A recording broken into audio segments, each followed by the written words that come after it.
you listened to our last episode of me and Jer sitting down and talking about our first nights with the new pups, Clio and Blü, this episode is the same format, but 1 week later. So we are going over my first week with Clio and Jeremy's full week with Blü, and those two being separated for the first time. One thing you'll notice in this episode is you're going to hear Jer referring to 3 dogs. One is going to be Blü, which is the male of the litter. One is Clio, which is mine. And then Makina, our English setter pup. You'll hear him refer to Makina as her a lot, just so you know that's the dog he's referring to as that comes up in conversation. So it's a really good talk. We touched on a lot of things: potty training, nipping, crate training, all kinds of puppy stuff. So I think you'll enjoy it.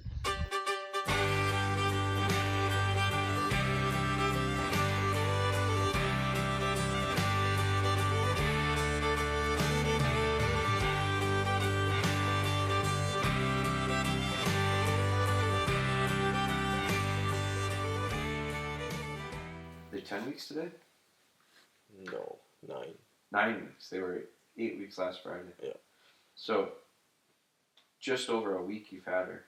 She's still whining in the crate. It's getting better, where it'll be, instead of 2 hours before she settles down, it'll be 5-10 minutes. But it's every time you put her in there. You know, it's... Yeah, I don't think that's surprising at all. I mean,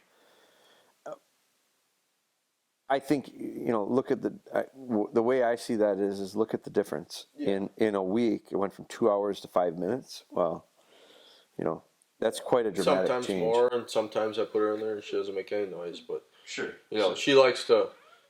She kind of progressed from where she was just screaming to, like, you can hear her pawing, like fighting to get out. But you know, she settles down after a while, and it's totally noticeable to me, like, if I have her out doing stuff, you know, if she's tired, I put her in there, she just goes to sleep, right? Guaranteed. I think part of it that I'm seeing is because I have her in the shop with me all day, and she just kind of lays and sleeps on place or sleeps in her kennel.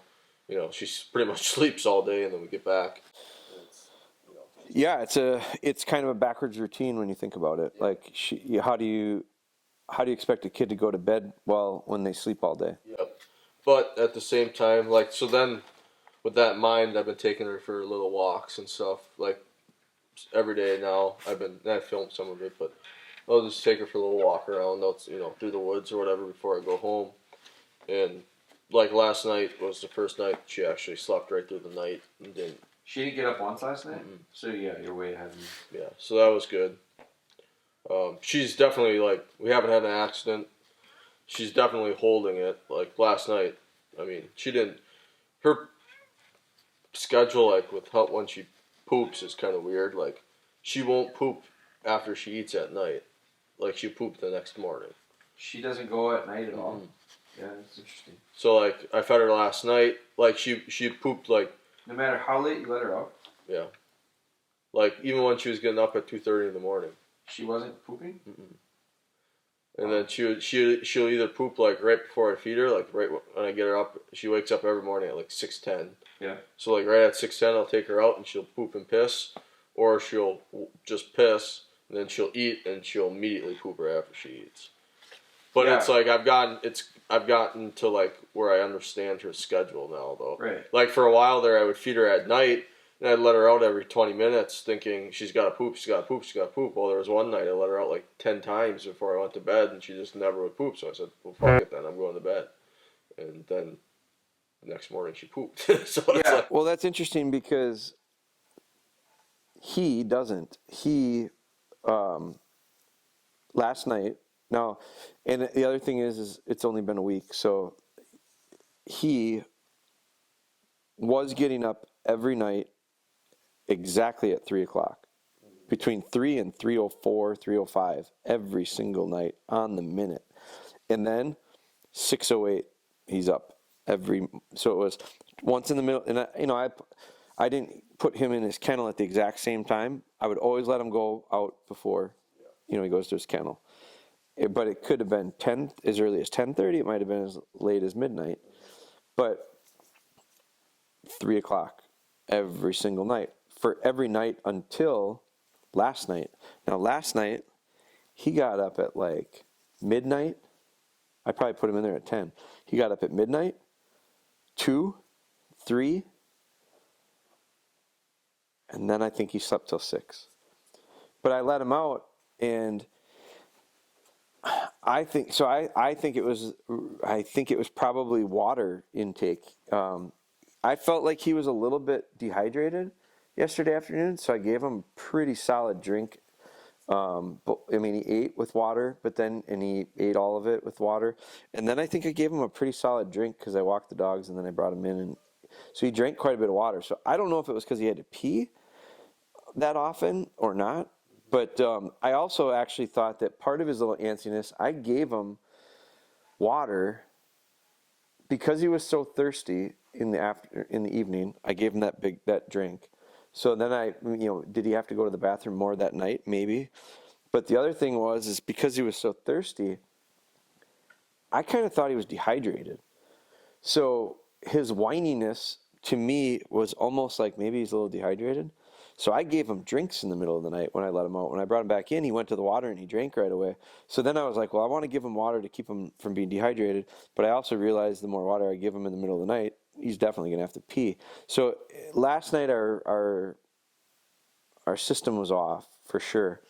But yeah, he's not even close to sleeping through the night. It was getting a little bit worse. But what's weird is, so he poops, I bet you he poops 3 or 4 times a day. And they're big, and he eats a lot. And so I'm like impressed with what he's going through from a food standpoint, but he's also considerably bigger than her. Yeah. And so there's no way he's making it through the night without pooping. Like that 3 o'clock wake up is usually he's going bathroom both ways. So his schedule, bathroom wise, is very different than hers. And I think what's interesting about that is they're brothers and sisters. The brother sister, they've only been apart for a week. So when they were together, they would mess in their box in the shavings every night. But during the day, they almost never, for the last couple of weeks, and you were with me a couple times when we let them out, for the couple of weeks prior to them going home, they hardly ever pooped in their pen because we would let them out. We knew when they ate because we were controlling the food, feeding them 3 times a day, and then waking them up and taking them outside and letting them poop. And they both did. Like they both were on I thought the exact same routine at that point. But now in a matter of 1 week, you changing the routine to what you did, me keeping the routine and actually changing the routine because he doesn't do it the same. It's not the same routine anymore. And they're that far apart. So like when people ask me, this last week when I answered all those Facebook questions, I couldn't believe how many of them were issues with housebreaking. Like I sent you a bunch of those. Yeah. I couldn't believe how many people were struggling with it. I think housebreaking is absolutely one of the easiest things to do. But what needs to be taken into consideration is when I explain this, or you explain yours, or I try to answer someone's question of how can I change it, the answer is going to be general in the idea of it's all about your routine. What I can't tell you is your dog poops 45 minutes after it eats, or your dog poops the next morning after it eats, because those are completely predicated on what the dog does. I don't know what the dog's going to do. Your dog's doing a lot different stuff than mine is. So, but what I do think is the same is you figured out pretty quickly her routine. I feel like I have a pretty good grip on his routine. So, but it's not step 1, step 2, step 3. It's general direction. Yes, move that way. But I just think people have to understand, like, you have to figure your thing out with your dog and your setup and your situation. And we could train these dogs to be in their kennels and sleep all day if we wanted and be up all night. Like, they would adjust to what our schedule is. It doesn't matter if I work night shift or I work 9 to 5 banker hours. The dog is going to adjust to whatever we're doing. So I just think that that's really, really important to understand that these dogs, it's simply figuring out their schedule and routine. Yeah, for sure. And then, I mean, I laughed because I brought her home to my parents last night for that was the first time they seen her. And, they've got that chocolate lab. Yeah. And she pisses and shits on the floor all the time and stuff like that. In the house? Yeah. They didn't do a very good job potty training her, or housebreaking her, basically. But, first question my dad asked me was, so how many accidents has she had? I'm like, well, none. And he couldn't believe it, right? He couldn't fathom that was even possible. Yeah, no, right. So look at you and look at me. We've got 2 puppies, 9 weeks old, been separated for 1 week. Yeah. I did have an accident, and I'll admit to it. At the cabin, we brought him in this week. I fed him, and I just don't remember exactly. I don't remember if it was right when we got there or what, but fed him, put him on place, got busy. Like, one of the things that I'm having a problem with puppy-wise is I am totally forgetting that they're 8 weeks old.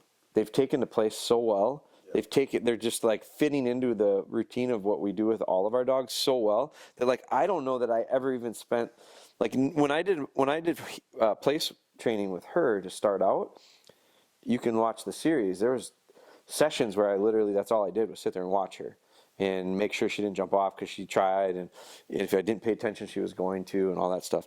It took a lot more focus on my part to get her confident to the idea that I could even think about not paying attention to her, like having her sit right next to me like you do all day working. There's no way I could have done that with her for at least probably 5 or 6 sessions that took place over 3 or 4 days. With this puppy, from day one, I have not treated it like it's an 8-week-old puppy doing it for the first time, and I've walked away. I've left the room. He's not taken advantage of it. He's just, what I'm pleasantly surprised with right now with these puppies is how few of repetitions it takes for them to kind of get it. So are we setting ourselves up to be disappointed at some point? Probably yes. But, like, they're extremely clever dogs. They're really quick to catch on. And going off of that, on the last time we had this little powwow, I was saying how I put her on place. I corrected her 3 or 4 times, and she had it. And in 3 days, was sitting here all day, here and at 2 different houses, because I bounce around all over the place. Never once got off place. Well, then the other night, actually it was the morning, would have been yesterday morning.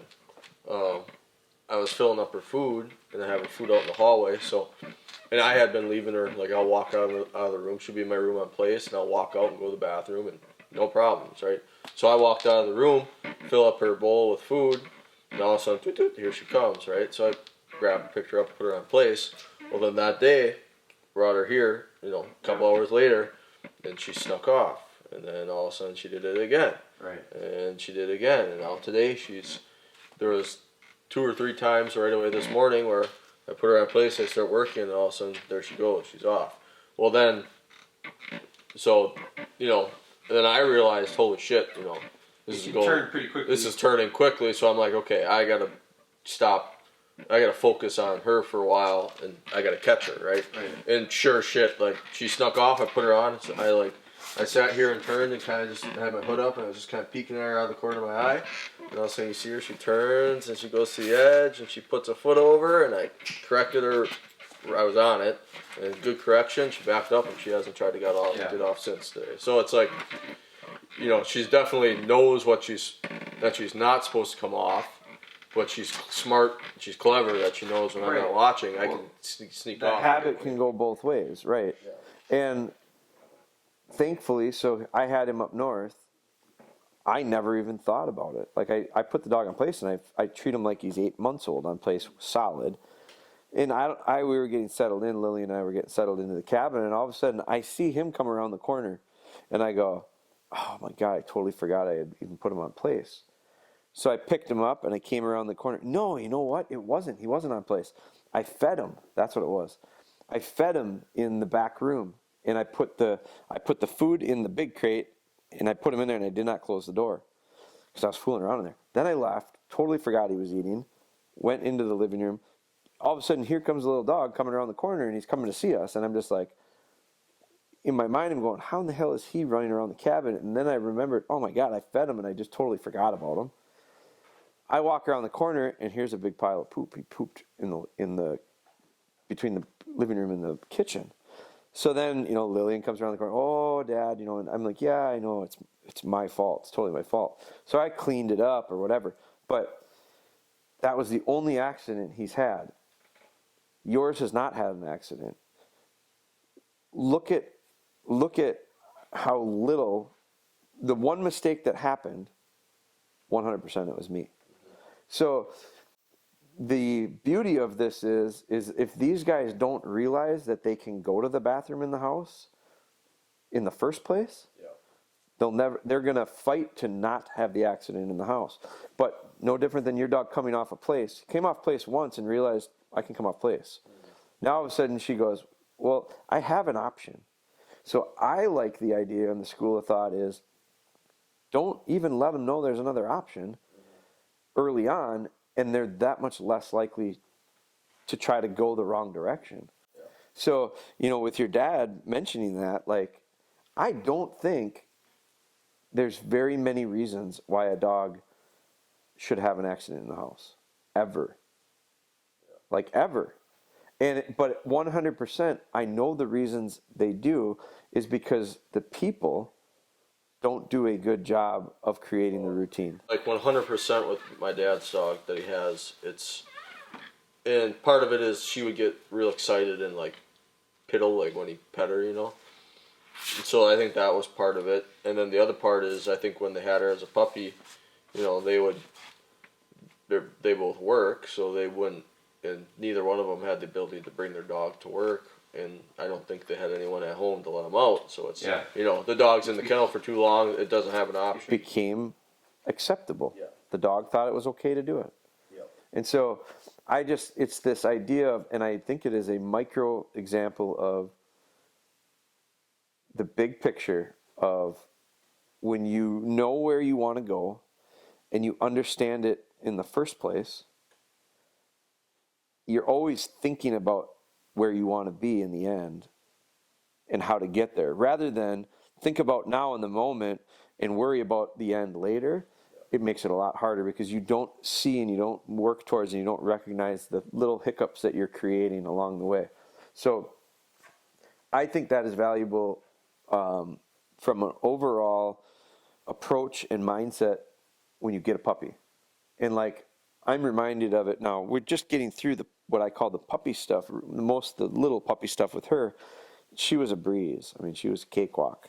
This puppy's even easier. Like, so far has been even easier.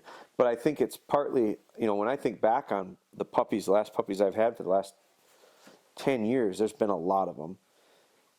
None of them have been that hard. But it's because I know where I want to go with them. I know how to get there with them. I've made all the mistakes enough to realize why the mistakes happen. It's not the dog.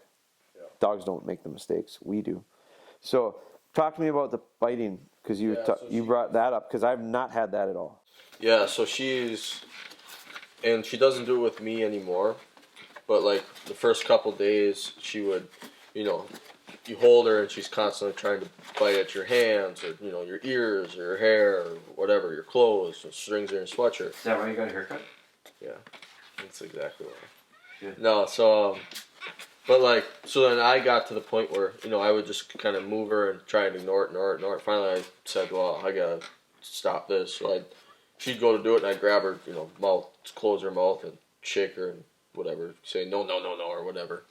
And now she won't nip or bite at me, but like my roommates go to hold her and she, goes nuts and is trying to bite their hands and everything else. And part of it, I know where part of it came from is, I'm going to put Tori on blast, but the first day I brought her back, and he didn't know, but I had asked Tori to watch her while I showered or whatever. So he took her, and so I showered and I come out and I see Tori, he's got her on his bed, and he's going like this to her, and she's lunging and trying to bite his hand, and jacked him up, and then I explained to him why not to do that. But then ever since then, every time Tori or his girlfriend has the dog, what does she do? She's trying to bite their hands. Doesn't do it with anyone else anymore. Those are the only two people she tries to do it with. It's leadership stuff. Yeah. Yeah, and I was gonna say too, because like I hold her enough in the shop, and she never tries biting me. Yeah. But you're right next to me. But I guarantee you that dog will test anybody new that she thinks she can get an upper hand on. Like I'm watching it with her and the pup. Real interesting, because it's the first time it's not the first time I've had puppies that are close in age. I've had them closer in age. But what's interesting is, and maybe this is why it's standing out to me, she's super soft. She's a baby. She's scared of stuff. New dog, she's tucking her tail and she's running away from the dog. The puppy is less aggressive than that one. That one beat the hell out of mine. Time and time again. I watched the two puppies in the pen together. That little one would dominate the big one. The big one he's a softie. So that one has a lot more pep than the pup. This one is a chicken of any big dog, scared of lots of stuff. Like, not that, and I don't think it's a fault, and it's not to the point that it's creating issues, but I have to be aware of her sensitivity. She's not a real bold, dominating dog. She doesn't test me much. I don't get tested by any puppies. You've seen me with how many puppies? How many times have you ever seen a puppy really test me? With the exception of a few at the workshop, big dogs would test me the first time I put the lead in my hand, and we can show countless examples of it. Within minutes, they're licking their lips and they're putting their ears down and they're looking at me like, not afraid of me, maybe a little intimidated at times, but not necessarily scared of me, but a little bit more of, I'll follow you. Yeah. It's 100% what you establish. This dog and the puppy I have watched interact. She pesters the hell out of him. She bothers him. She bites on him. She grabs a hold of his neck. She pins him down. He takes it. He avoids it. He avoids it. And then all of a sudden, he's turned on her. And he's gotten vocal. This is the little puppy. Growling, sounding like a big tough dog, and snapping out at her so quickly and sharp. I mean, it's sharp. And she stops immediately and submits to him. Like instantly. So what it showed me is dogs in general, like when that little dog is testing, she's the little dog who thinks she's tough. And she is showing the other person, I'm the leader, I'm the boss, I'm gonna dominate you. Rah, rah, rah, I'm tough. As soon as, and so she did it to the little puppy. Well, when I say the little puppy, he weighs as much as she does almost. So he's shorter and smaller and more compact, but he's not like little compared to her. She's picking on him, and he doesn't hardly know to stand up for himself. But the second he did, she gave in. And that puppy was quick and sharp and to the point. Very, like if I were watching that and it was a person, I'd say, good correction. Like, and at the end of it, it's not like he stays after her. He doesn't continue to pound on her. She would continue to pound on him. Like, she was a bully when he let it happen. But then all of a sudden, as soon as he responded assertively, she quit. She said, I'm done with this. I'll leave you alone. Sorry. He left her alone. He didn't continue to beat up on her. So I'm looking at it, and what I took away from it is, as a handler, with these little puppies, whether it's her or it's the little black one, because they both are submissive, when they're getting picked on or somebody's thrashing them, they're giving in. They're not resorting to, I'll stand up and fight back. It doesn't take beating a puppy up. But like my little puppies will test me at times, and about the first time they do it and they want to show that they're tough to me, I don't lose my cool. But I am not even hesitant to reach out, grab that puppy by the scruff of the neck, startle the hell out of it, and let him know that's enough. Set him down and move about my business like, I'm not mad at you anymore, but I'm not going to come over there and go, are you okay? Oh, and a lot of times they scream. Arr! They're scared. And I don't, oh, no. I don't coddle. I don't stay on them. I don't keep hammering on them. I don't shake them and yell at them even harder when they're, I recognize, there, I made my point. Set you down, go about my business, everything's cool. Like, I'm back to being just level. I'm not here, I'm not there, I'm there. And that's it. She's not going to test me anymore. So these guys, it's a little ongoing because she'll get good after he snaps at her. She'll get good for a little while. And then she'll decide, I'm going to come over and pick on you a little bit more. And he's learning, if I have had enough of it, I'm just going to let you know. And it happens. It's audible. It's a little physical. My big dogs take more crap off of her than the puppy does. The big dogs just she'll get a little wild hair in her and she'll decide I'm really going to try to mess with the big dogs. And I encourage them.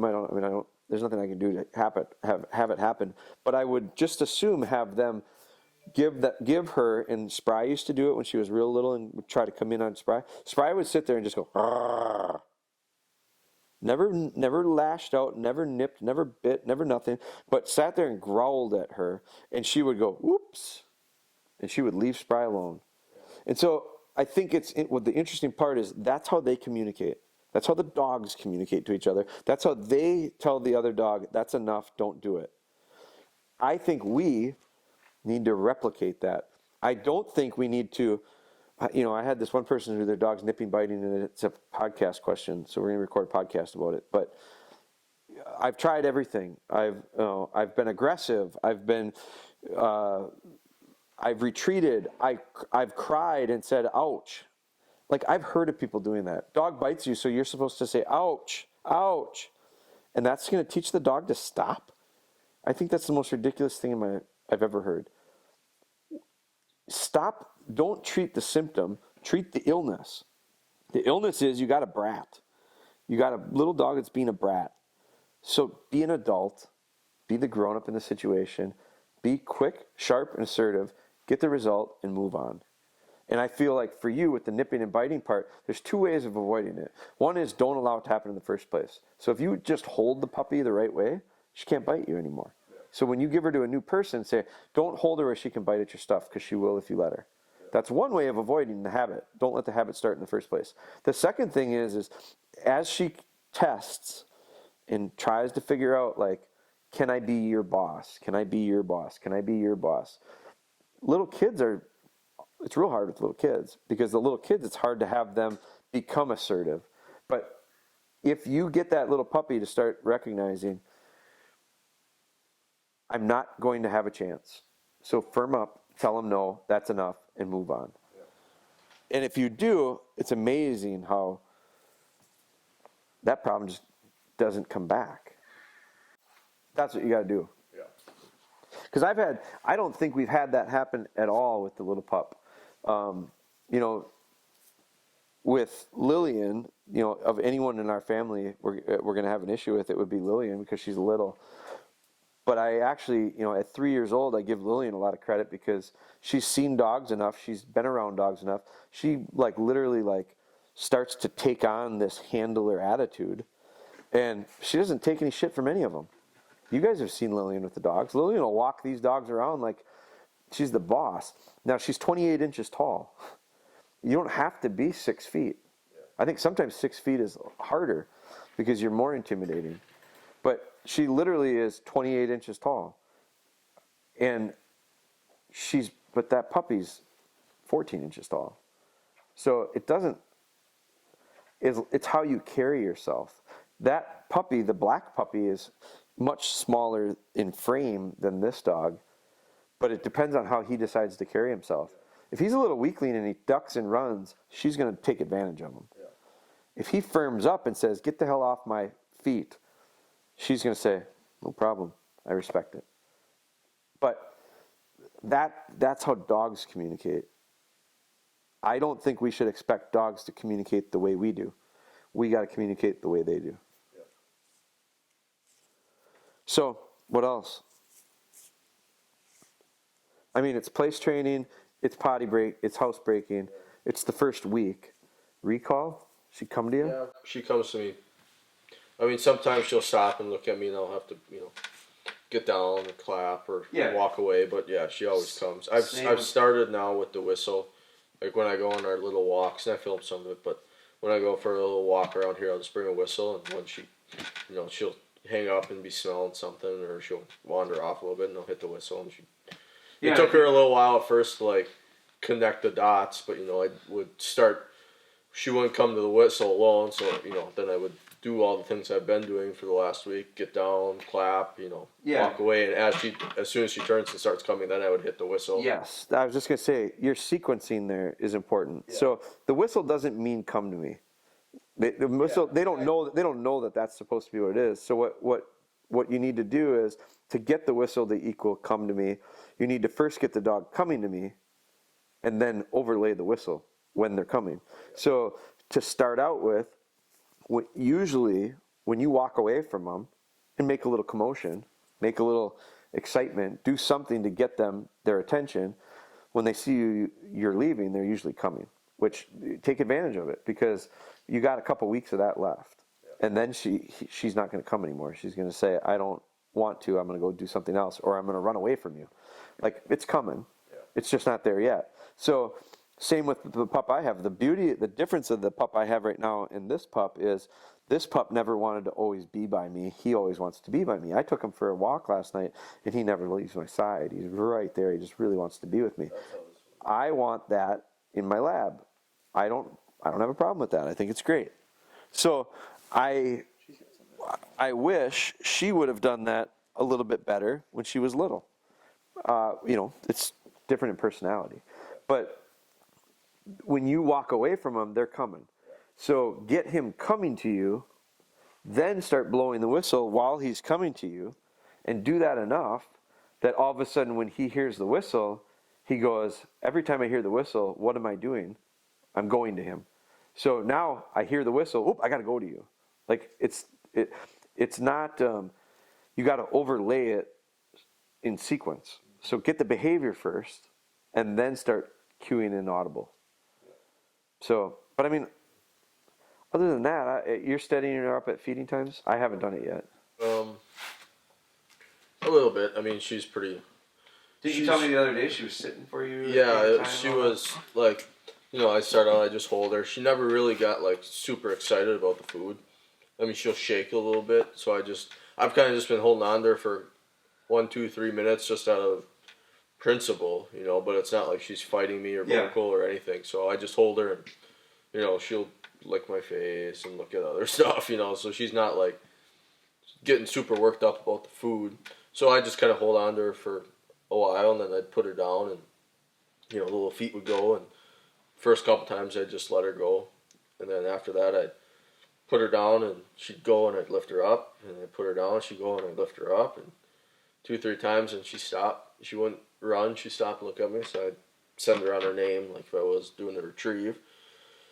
Then after that, I did that a couple times where I'd put her down, she wouldn't run, so then I just pushed her butt down. One time I did it, pushed her butt down, she sat, I sent her on her name, and then literally, that was at night, and then the next morning I went to do it again and held her for a while, put her down, and I didn't even have to tell her to sit or anything. She just sat on her own and looked up at me, so I sent her. Yeah. And so you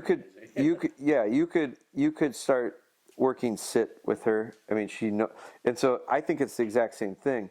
You've got a pattern now that she understands. You got food out there, you put her down, she should put her butt down. So you got the behavior part patterning. So now you can start overlaying the idea of before she sits, tell her to sit. She's going to sit anyway. Yeah. So say, you set her down, she's coming, sit, and she sits. Good. Sit, good. I haven't done it yet, but when we do sit, I'll use kibble the first few times for sure, because I like to take the kibble and lift it up. because I want her to get her head to come up, and when her head goes up, her butt goes down. If her butt goes down, her head comes higher. So I do want to get this little teeter-totter action of sit, and then I pay her, sit, pay her, sit, pay her. I'll do that early on, and then I'll quit paying her with food, and I'll pay her with good. I'll pay her with a little praise. So I'm not big on the idea of the treat training, just because I just don't think it's real complete. I think it's tricky. I think it's a good trick. I don't want to teach a dog tricks. So, but I do think that you're starting to see that behavior. Hell, jump on it. Why not? It's no different than you hear me talking about with her standing. I'm not technically really woe training her yet, but she has a very natural tendency and has shown me a natural tendency to stand still.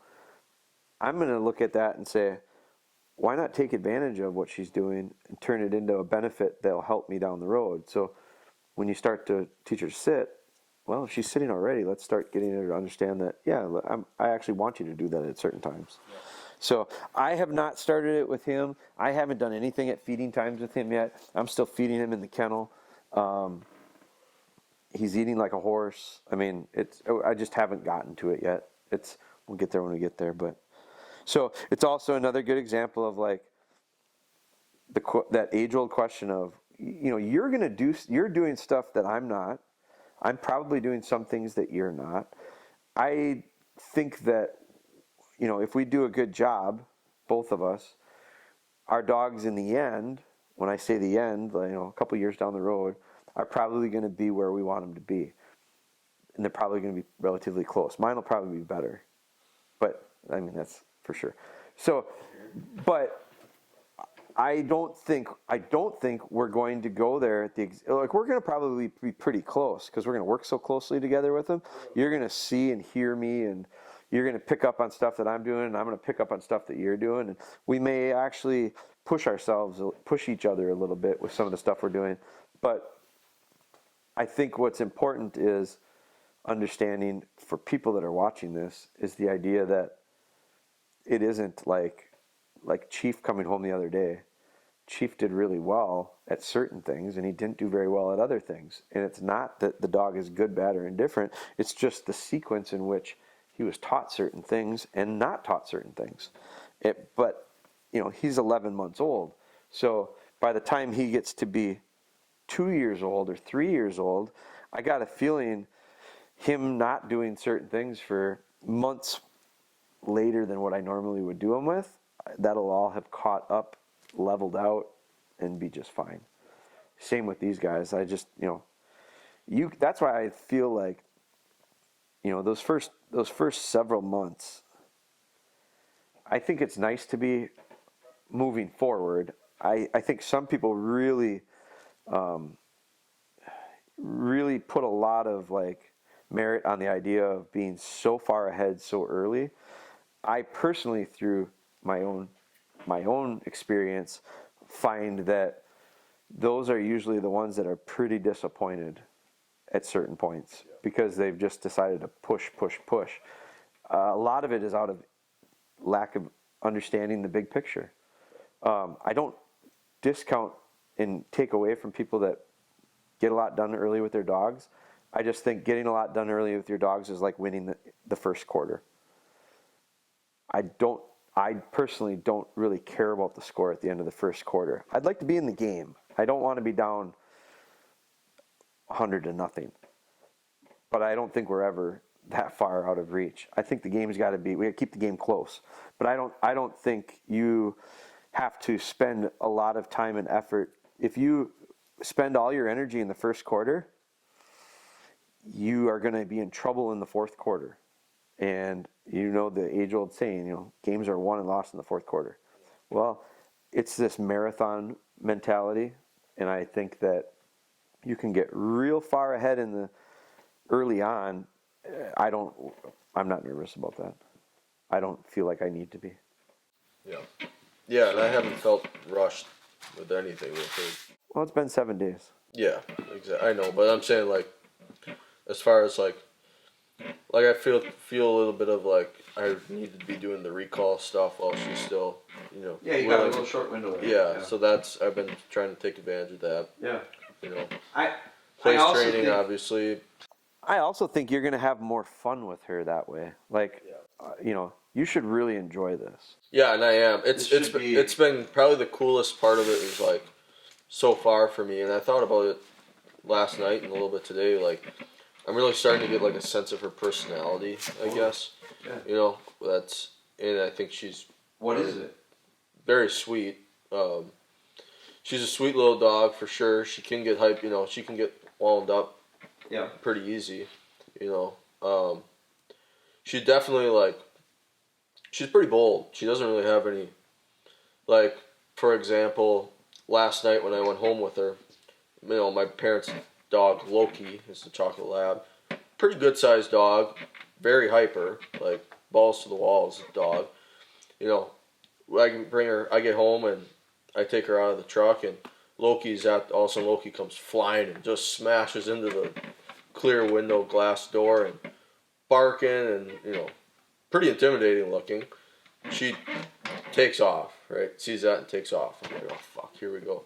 So I go and get her, and she's around the backside of the garage, and I find her. I pick her up, and I bring her in. I think it just caught her off guard. She had just woke up. She was sleeping in the kennel, in a new spot, never been to the house before. So I pick her up, and my parents put her in the kennel, put Loki in the kennel. So I bring her in, and they see her, and finally I'm like, let Loki out, and let's see how we'll see how it goes. So I'm holding her, so they let Loki out, and Dad's got her on a leash, and she's freaking, pulling him and going nuts, and so I just took her and let them sniff each other, and they're fine. So I put her down.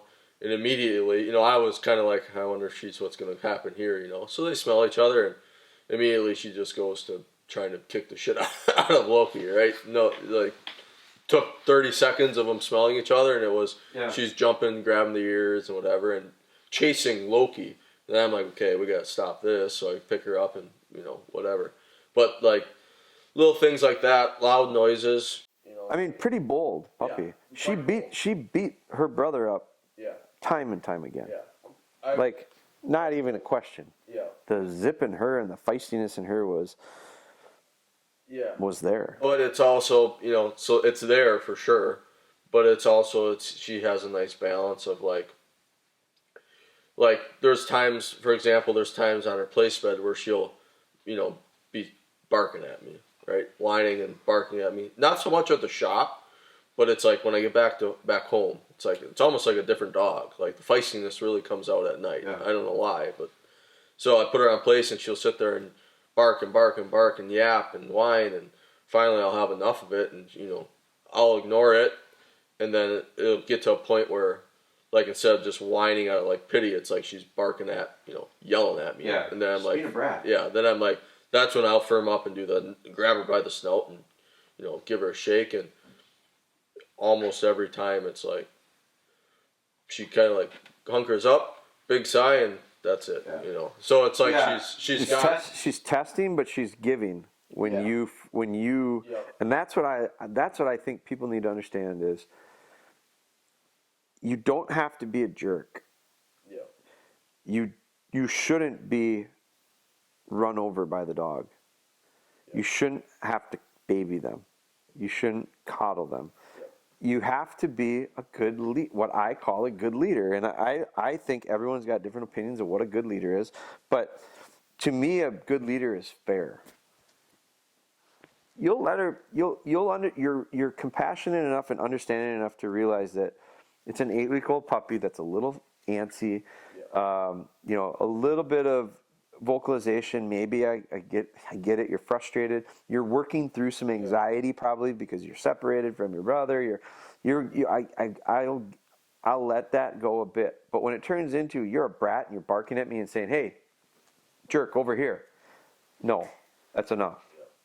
And so, what's the beauty of that is she is telling you, I'm strong enough to test, but I'm not so strong that when I realize he's a good leader, I'll shut up and follow.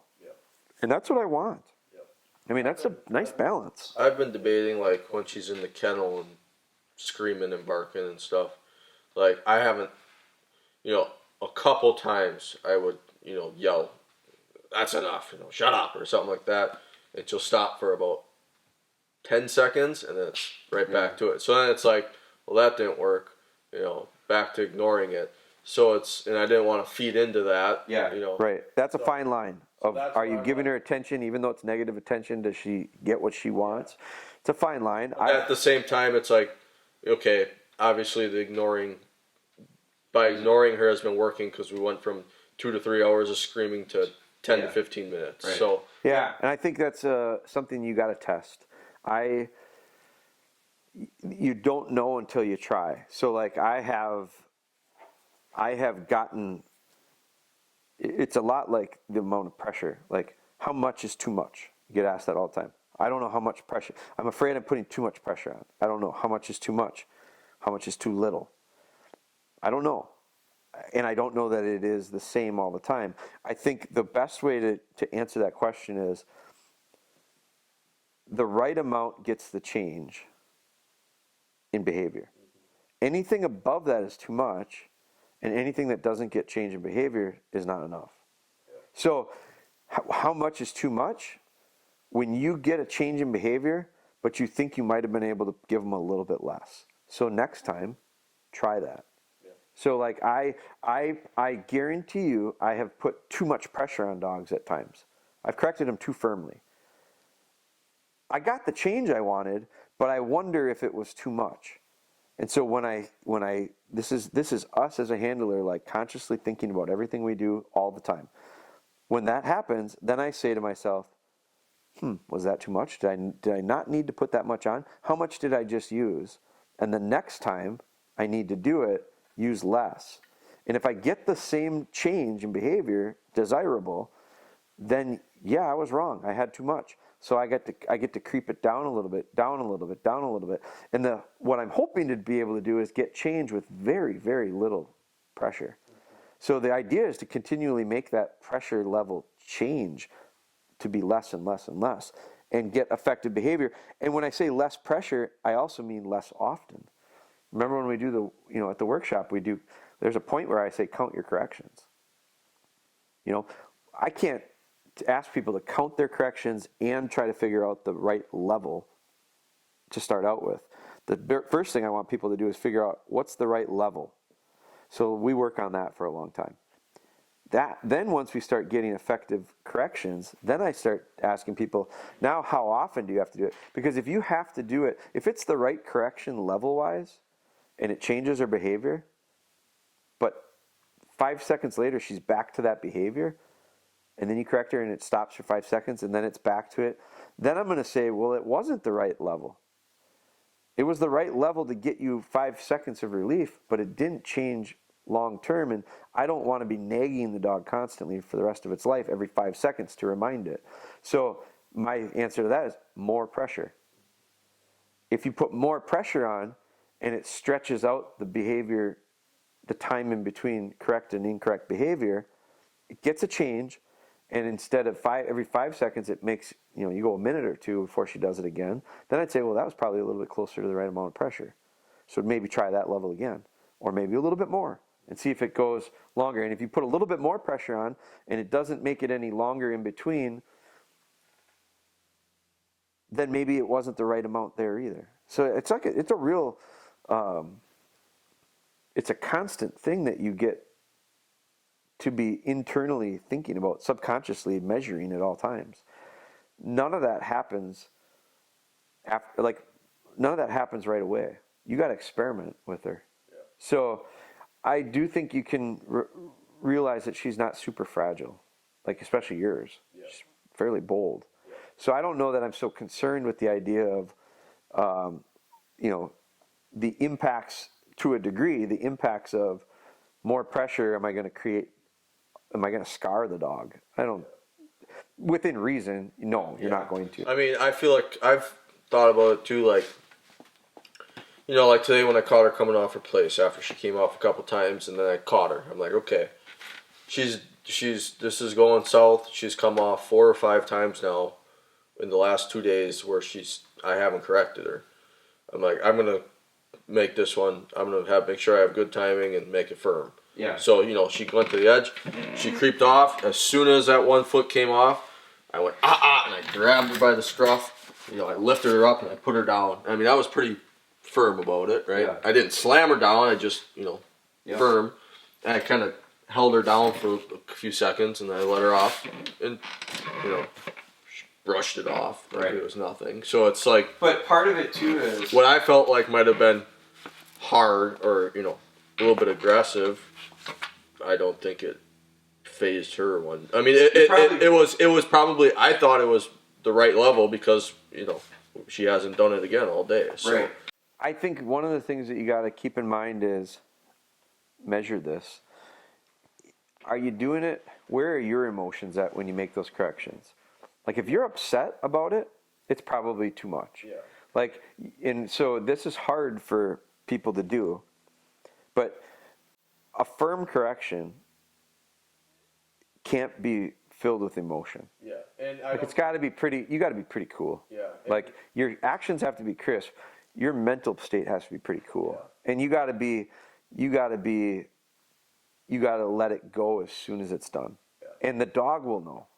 The dog will know if you're a jerk. The dog knows.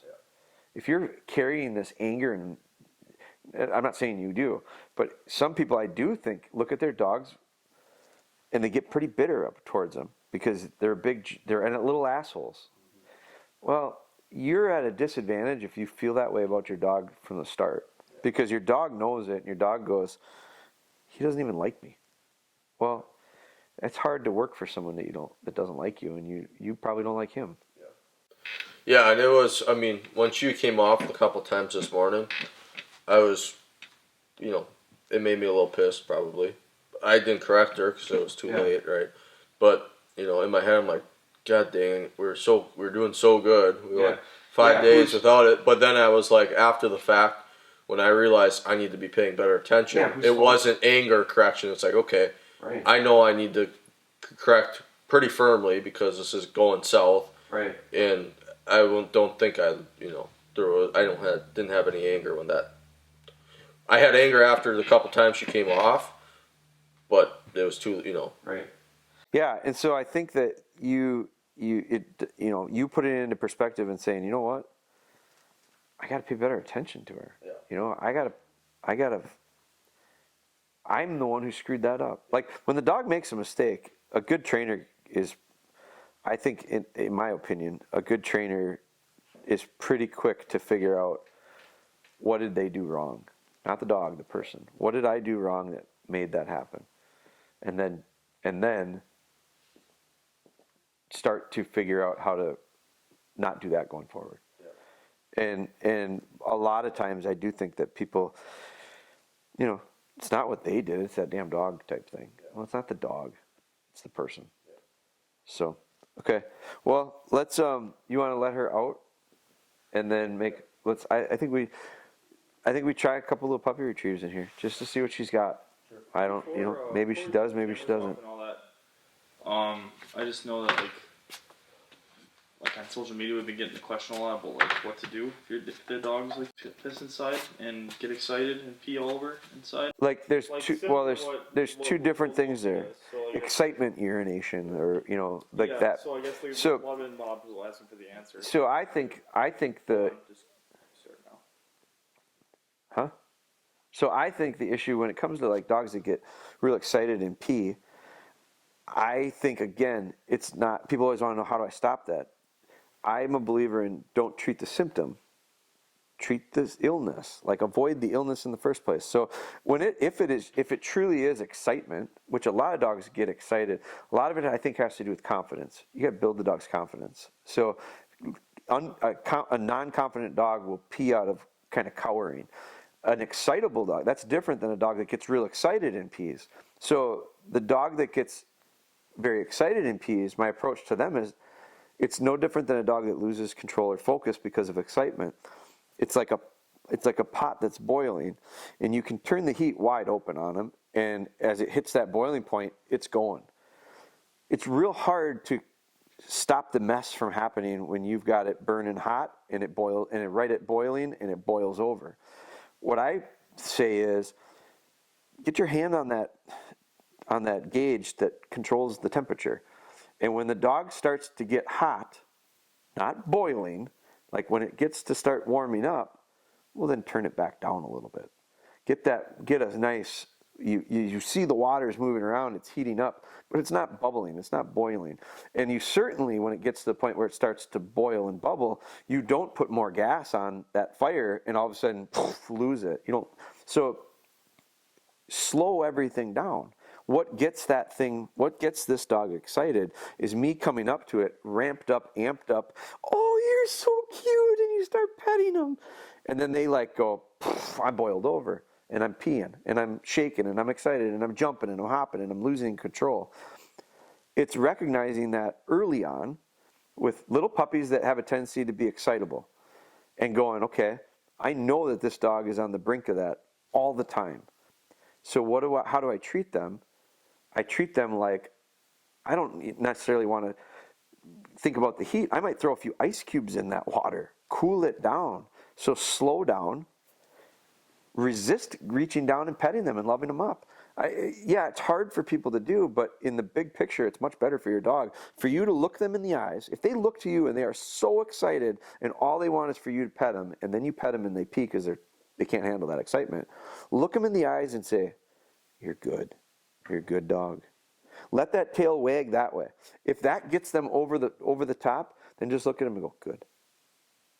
And that's it. You have to slow.